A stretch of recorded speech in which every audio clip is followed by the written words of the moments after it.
Assalamualaikum warahmatullahi wabarakatuh. Perkenalkan, saya Ninja Zarsabila dengan NPM 21130411029. Di sini saya akan mempraktikkan video keterampilan dasar mengajar penguatan. Selamat menyaksikan.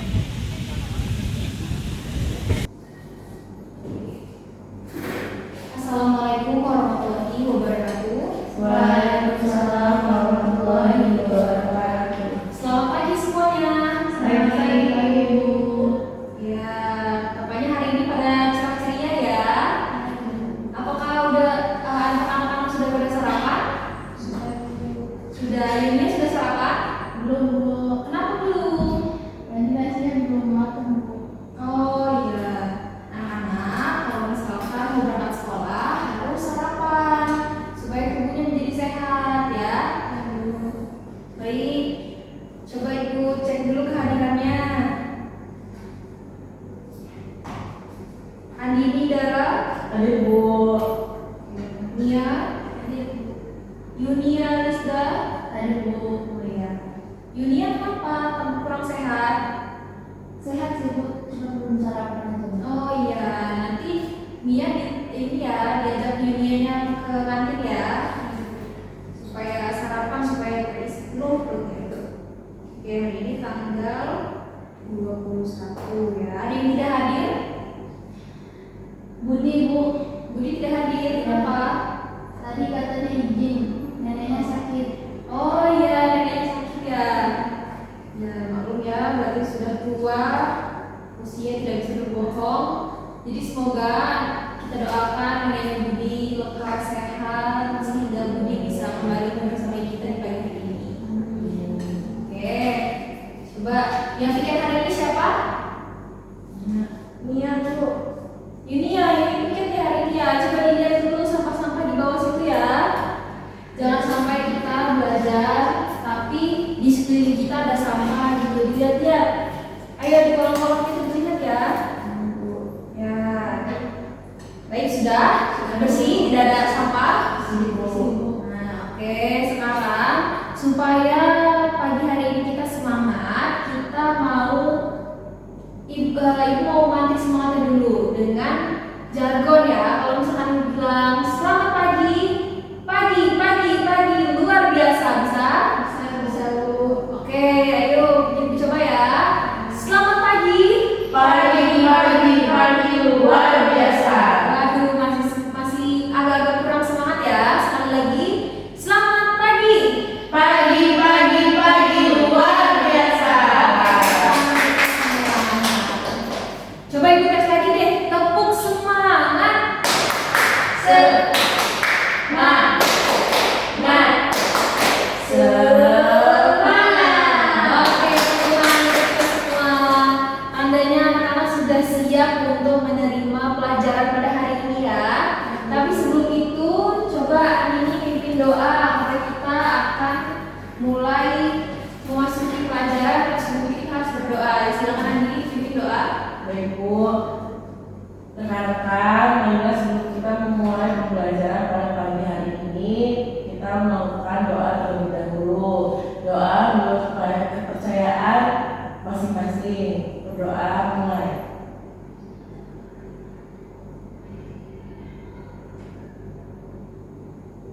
Selesai.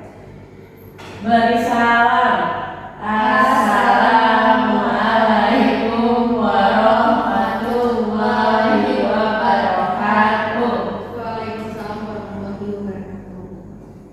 Oke, tadi kita sudah pemanasan, kita juga sudah berdoa. Tandanya hari ini anak-anak sudah siap untuk menerima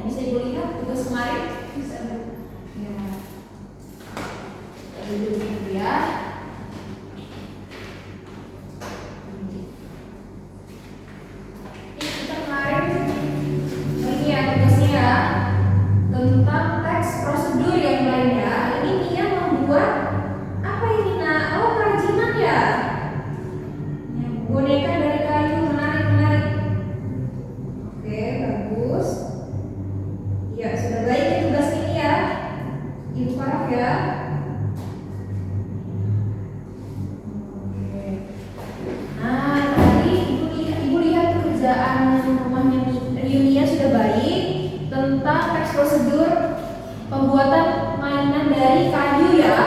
Yunia sudah baik.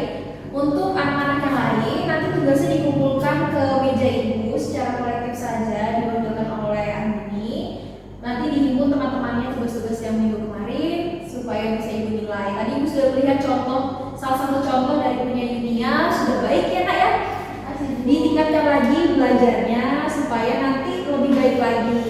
Ya Mia juga ya, kayak ini juga. Oke, sekarang kita mau memasuki materi selanjutnya mengenai puisi rakyat. Nah, ini sudah lihat ya, bisa dijadikan ya. Apa itu puisi rakyat? Ya, ada yang bisa jawab? Ada yang bisa bantu ibu untuk menjelaskan apa itu puisi rakyat? Ya Bu, Ya boleh. puisi rakyat itu puisi yang hadirnya atau berasalnya dari masyarakat itu nggak sih Bu? Ya boleh. Ada lagi yang ingin menjawab apa itu puisi rakyat? Mia, silakan Mia. Puisi rakyat itu adalah puisi bentuk puisi lama bukan itu? Ya boleh, seperti itu juga benar. Jadi seperti yang dikatakan oleh Andini dan Mia tadi, puisi rakyat itu puisi yang beredar di masyarakat dan merupakan puisi lama. Nah ini pengertiannya, coba Yuni dibacakan. Baik Bu. Puisi rakyat disebut juga sebagai puisi lama.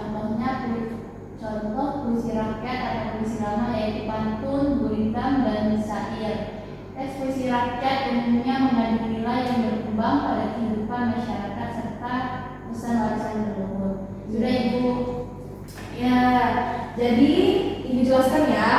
Puisi rakyat disebut sebagai puisi lama. Contohnya itu ada banyak. Di sini Ibu menuliskan 3, yaitu pantun, gurindam, dan syair. Siapa yang di sini suka berpantun? Mia Bu. Wah, Mia suka berpantun ya, bagus sekali. Nah, kita biasanya anak-anak pernah nonton Upin Ipin? Nah, di Upin Ipin itu ada yang namanya Jarjit yang suka berpantun. Tapi pantun-pantun yang dibawakan oleh Jarjit itu biasanya pantun jenaka atau hanya pantun main-main saja. Pantun yang dibuat oleh Jarjit itu pantun yang beredar di masyarakat dan berada di lingkungan sekitar rumahnya saja. Makanya pantunnya itu hanya sekadarnya saja. Teks puisi rakyat umumnya mengandung nilai yang berkembang pada kehidupan masyarakat serta pesan warisan leluhur. Nah, puisi rakyat ini hidup dan berkembang di masyarakat. Jadi ketika membuat pantun, orang-orang zaman dulu itu membuat pantun berdasarkan apa yang ada dan dibutuhkan oleh masyarakat yang mengandung nilai-nilai budaya seperti itu. Dan juga ada salah satu puisi lama, puisi rakyat, namanya itu mantra. Nah, mantra itu digunakan untuk kalau orang zaman dulu tuh mungkin menyebutnya sebagai sugesti ya, seperti mantra untuk kesehatan, mantra untuk menyuburkan tanaman, seperti itu. Jadi itu memang berdasarkan adat dan kepercayaan yang beredar di masyarakat. Nah, ini seperti di bawah itu. Jadi puisi ini merupakan warisan leluhur. Jadi memang telah ada secara turun-temurun.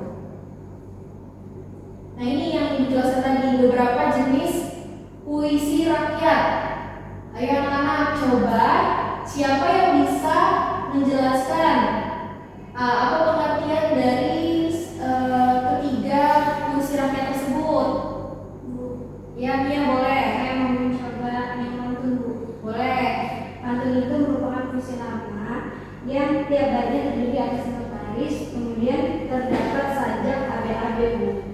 Iya, bagus sekali Mia. Jadi yang disampaikan oleh Mia itu benar ya. Kemudian Ibu mau tahu, ada yang anak-anak ada yang tahu apa itu pengertian dari gurindam? Saya Bu. Iya, boleh Mia. Coba biar ya Bu. Gurindam itu adalah puisi lama yang terdiri atas 2 bait Bu. Sudah Bu. Oh sudah, itu saja ya, tidak apa-apa.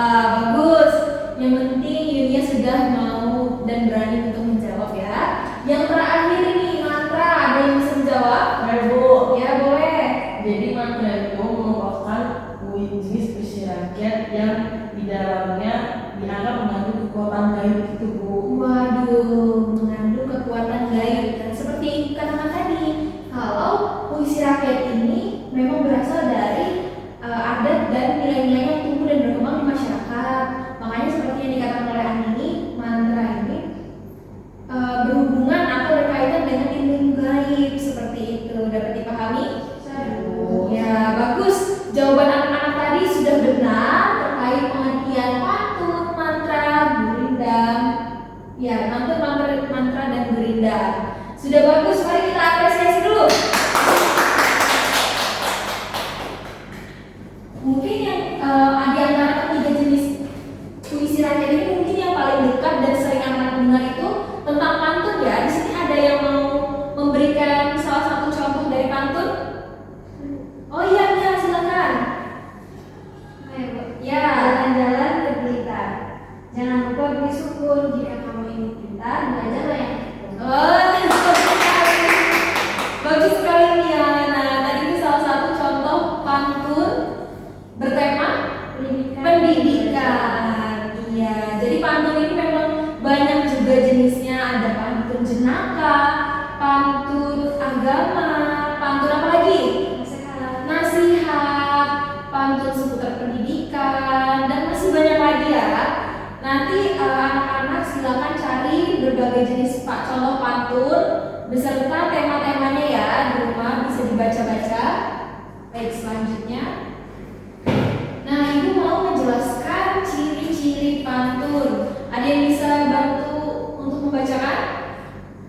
Ya, boleh. Ciri-ciri pantun. Satu bait terdiri atas 4 baris. Setiap baris terdiri atas 8 sampai 12 suku kata. Baris pertama dan kedua merupakan sambilan, baris ketiga dan keempat merupakan isi.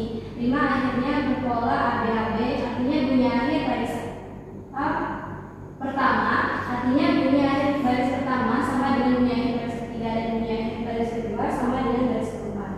Iya, tadi yang dibaca oleh itu merupakan ciri-ciri pantun. Jadi tadi ciri-ciri pantun itu satu bait terdiri atas berapa baris? Atas 4 baris. Ya, jadi dalam pantun itu biasanya terdiri atas 4 baris. Tapi kenapa Bu ada pantun yang hanya terdiri atas 2 baris? Nah, itu biasanya pantun main-main ya, atau gurindam.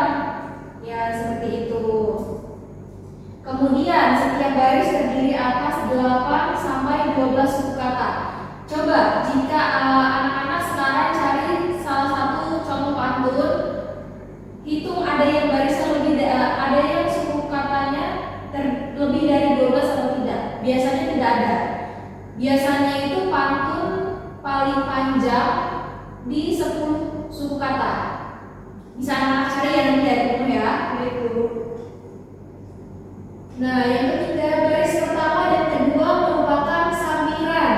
Baris ketiga dan keempat merupakan isi. Ada yang bisa menjelaskan? Ya, boleh. Maksudnya itu kalau baris pertama sambilan itu ininya Bu, apa? Mana ya Bu? Iya, kalau Mia tidak apa-apa Mia. Yang penting Mia sudah mencoba untuk menjelaskan. Tapi untuk isinya itu ini Bu, misalkan apa yang mau disampaikan ya Bu? Iya, benar sekali. Maksud dari isi pantun itu apa? Nah, Ibu jelaskan ya. Jadi baris pertama dan kedua itu merupakan sambiran. Sambiran ini biasanya boleh terserah pembuat gitu. Terserah kita mau sambiran itu tuh seperti apa. Tapi biasanya baris pertama dan kedua itu harus tetap koheren atau berkorelasi. Misalkan tadi pantunnya itu seperti ini, misalkan jalan-jalan ke Pulau Bali. Lalu baris keduanya dia masukkan jalan-jalan ke Pulau Bali. Lalu makan di Pasar Tengah. Kan itu tidak masuk ya? Karena Bali dan Pasar Tengah itu jauh gitu. Tidak memiliki satu korelasi gitu. Jadi biasanya pantun sampiran pertama dan kedua itu biasanya memiliki korelasi. Oh, misalkan seperti ini, jalan-jalan ke Pulau Bali, bertemu abang, itu masih nyambung ya? Apa yang biasanya tidak nyambung? Biasanya itu ada orang yang buat pantun, tapi yang satunya apa sampiran itu. Makanya itu tidak tidak koheren, tidak berkorelasi. Nah itu seperti itu tuh biasanya tidak boleh, dan dilanjutkan pada baris ketiga dan keempat merupakan isi, dan rimanya pun berpola AB. Jadi sampiran baris pertama itu A sama dengan baris ketiga A juga.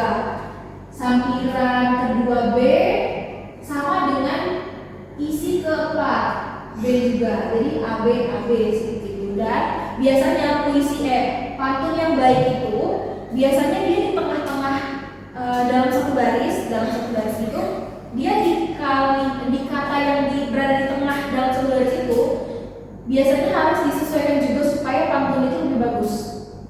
Misalkan di tengah-tengahnya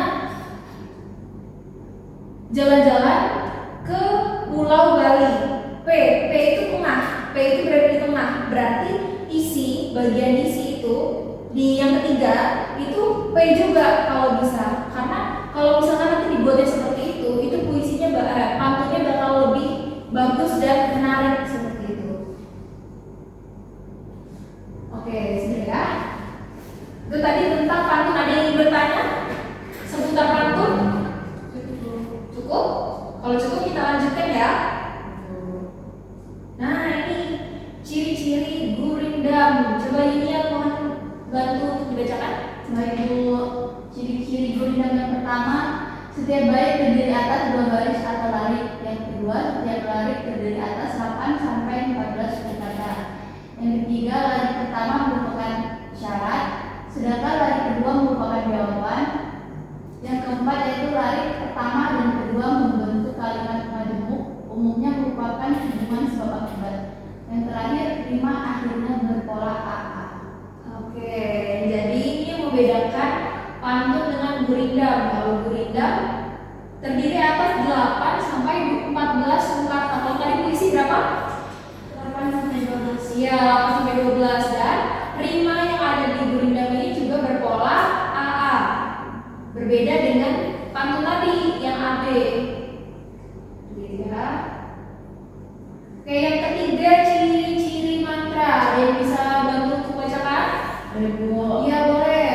ya, ciri-ciri mantra itu yang pertama terdiri atas beberapa rangkaian kata yang memiliki irama, kemudian isinya berhubungan dengan kekuatan gaib, dibuat untuk diucapkan untuk tujuan tertentu. Yang ketiga mengandung rayuan dan perintah. Yang keempat merupakan satu bagian yang utuh dan tidak bisa dipahami melalui setiap bagiannya. Dan yang terakhir mementingkan keindahan permainan bumi. Nah, bagus Andini, terima kasih. Jadi mantra ini terdiri atas beberapa rangkaian kata yang memiliki irama. Jadi kesamaan dari pantun, gurindam, dan mantra, ketiganya ini sama-sama berirama. Jadi bisa dikatakan mementingkan estetika. Jadi ada iramanya. Isinya berhubungan dengan kekuatan gaib. Kalau tadi pantun, temanya apa saja? Nasihat, jenaka,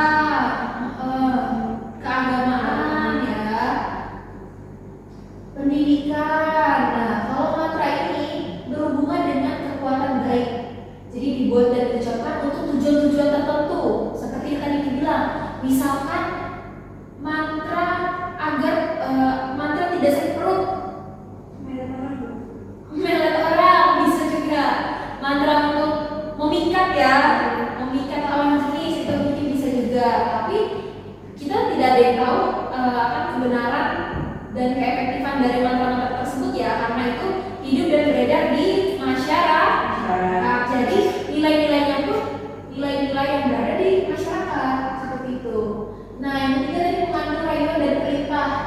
Ada yang bisa menjelaskan maksud dari mengandung rayuan dan perintah? Saya mau jelasin. Ya, silakan. Mungkin maksudnya adanya perintah itu karena kan isinya tuh biasanya ucapan-ucapannya memiliki kekuatan dari itu, kayak perintah orang untuk menyukai kita, terus dari pemerintah untuk biar orang melakukan sesuatu buat kita gitu Iya, betul sekali. Jadi memang mantra ini kata-katanya atau bahasanya itu biasanya mengandung rayuan atau perintah agar agar pendengar itu merasa oh ini merupakan sugesti. Karena seperti yang kita ketahui kalau misalkan mantra ini berhubungan dengan kekuatan gaib. Jadi cara pembacaannya pun juga berbeda dengan pantun, dengan gurindam, dengan puisi, syair, gitu beda. Dan yang keempat, merupakan suatu bagian yang utuh dan tidak bisa dipahami melalui setiap bagiannya.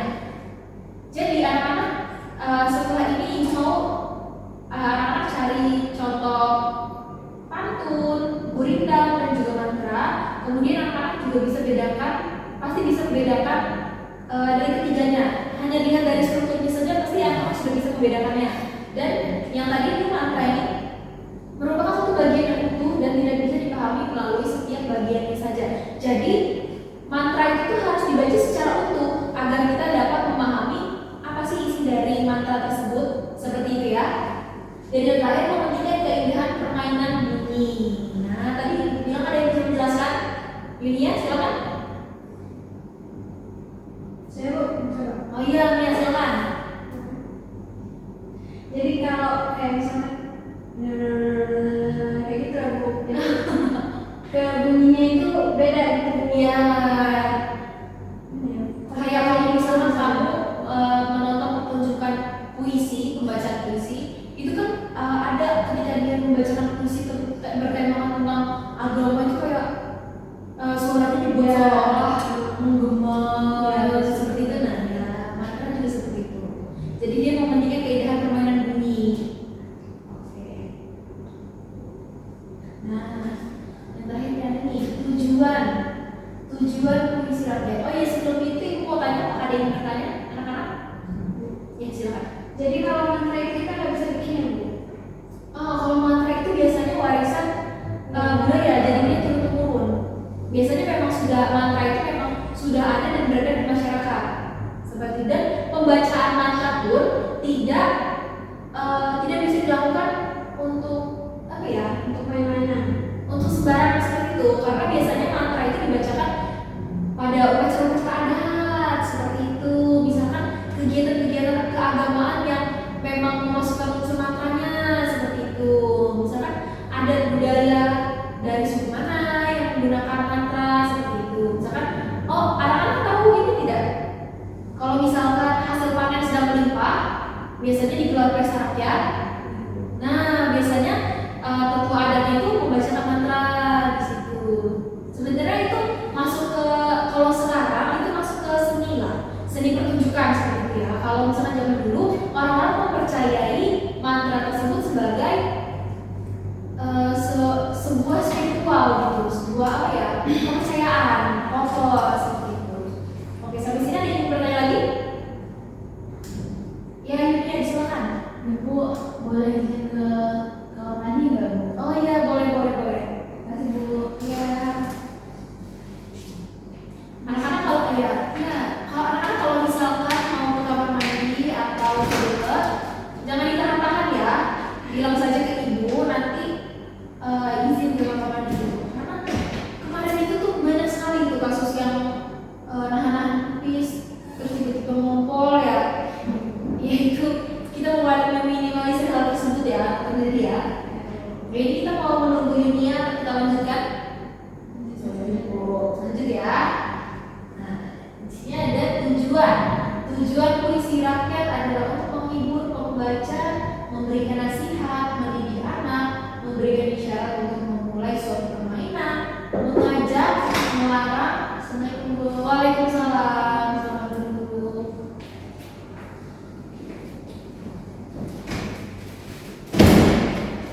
Ya silakan masuk duduk kali ya Yunia ya.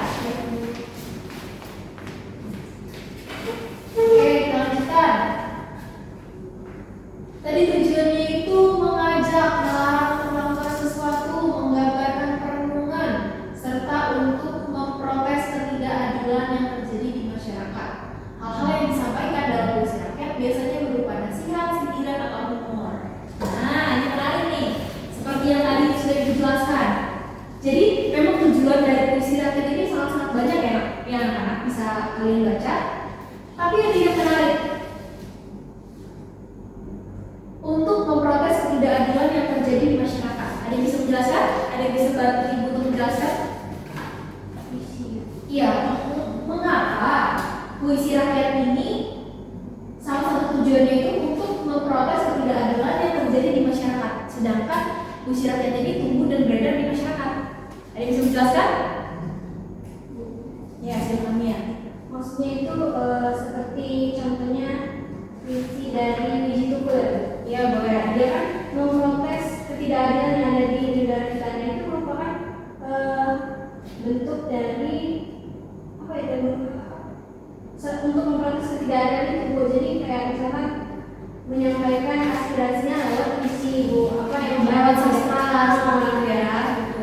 Jadi apa yang tidak berkenan pada mereka, mereka sampaikan lewat puisi agar lebih kayak lebih halus penyampaiannya, tidak pakai demo-demo seperti itu. Nah, benar sekali tadi yang disampaikan Mia. Bagus Mia, sudah berani mengungkapkan pendapatnya ya. Ayo anak-anak yang lain ada yang ingin menjelaskan mengapa puisi rakyat ini dijadikan sebagai suatu alat untuk memprotes ketidakadilan yang terjadi di masyarakat. Ada yang ingin menjawab lagi? Satu lagi Bu, mau dengar suaranya? Ayo Andina atau Yunia? Ya Bu. Iya boleh, ini jangan ragu-ragu ya anak ya. Gak apa-apa, salah itu wajar. Yang penting sudah mau mencoba, berusaha. Ya, silakan ini. Ya Bu, jadi tujuan puisi rakyat untuk memprotes ketidakadilan yang terjadi di masyarakat kan zaman dulu itu kalau kita belajar dari pelajaran sejarah itu kan Bu nggak boleh menyampaikan pendapat secara gamblang gitu Bu. Jadi dengan puisi rakyat ini dapat membantu untuk menyampaikan pikiran-pikiran masyarakat gitu loh Bu dalam memprotes ketidakadilan itu. Iya benar sekali. Jadi agar penyampaiannya juga lebih halus dan ya benar seperti yang dikatakan Mia. Jadi itu tidak menggunakan demonstrasi atau unjuk rasa seperti itu ya.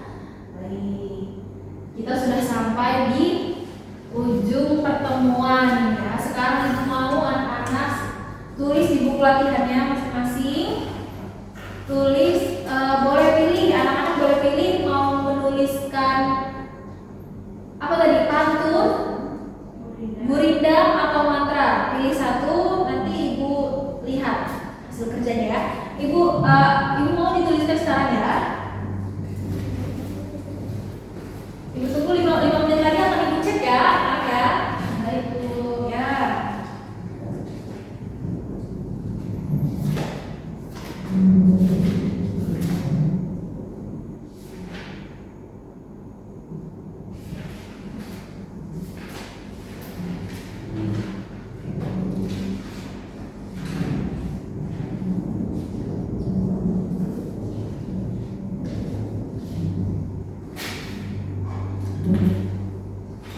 Di kelas ini ada yang suka berpantun tidak?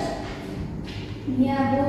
Mia suka berpantun. Oh iya, itu kemarin Ibu lihat kayaknya ada selebaran ini pamflet lomba berpantun. Nanti Mia mungkin bisa diikutsertakan ya. Kalau memang tertarik ya. Ya.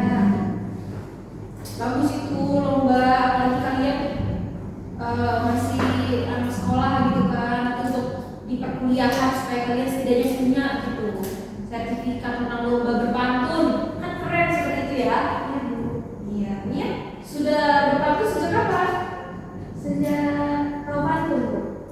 Apa? Ini kayak waktu pas SD kelas 6. Oh iya, bagus. Yunia juga ya belajar berpantun ya seperti Mia ya. Baik. Ya. Atau di sini ada yang mau mempelajari mantra? Bagus juga kamu mempelajari mantra.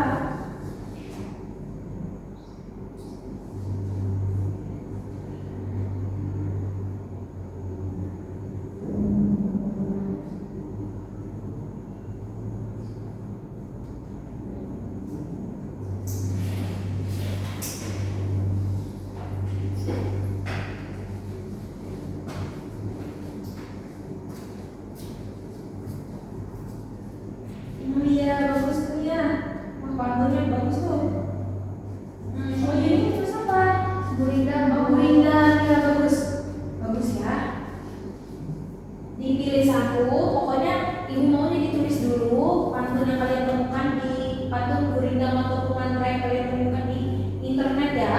Andi ini tulis mantra ya berarti ya? Oh bagus sekali itu mantranya. Iya, agak panjang ya memang kalau mantra ya. Iya nggak apa-apa, bagus. Oke, nanti ditulis, disalin ke buku latihannya anak-anak. Karena nanti di minggu depan ibu mau dibacakan ya. Iya.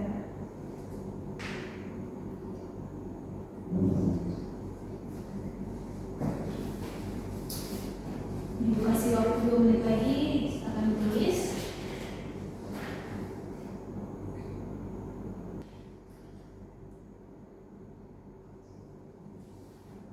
Baik anak-anak, sepertinya tugasnya belum selesai ya tadi yang ibu minta ya? Belum bu. Oke, tidak apa-apa, tidak usah dikumpulkan hari ini, tidak apa-apa. Mia nanti dikumpulkan tugas hari ini, tugas minggu kemarin dikumpulkan ditaruh di meja ibu ya. Tadi punya Mia sudah ibu paraf ya, tidak usah dikumpulkan lagi. Yang lainnya dikumpulkan sesuai dengan tugas kemarin yang telah ibu berikan ya. Oke. Baik. Alhamdulillah pembelajaran hari ini sudah selesai karena waktu juga sudah habis ini ya. Setelah ini kalian pelajaran jas ya? Harus ganti baju kan? Iya, apa? Ibu minta waktunya sebentar. Alhamdulillah pembelajaran hari ini tentang puisi rakyat sudah selesai. Semoga ilmu yang telah ibu berikan dapat bermanfaat untuk anak-anak semua. Sebelum itu ibu mau mendengar simpulan apa yang telah kalian dapatkan pada pembelajaran hari ini satu orang. Ya silakan Andini. Ya Bu, jadi puisi rakyat itu ada yang telah kita baca tadi ada 3 contohnya, ada pantun, ada gurindam, dan ada cerita Bu. Mungkin teman-teman yang sama tadi. Ya mungkin tadi ada yang mau menjelaskan ciri-cirinya, boleh? Yang masih ingat sedikit-sedikit tidak apa-apa. Apa yang telah kalian dapatkan hari ini?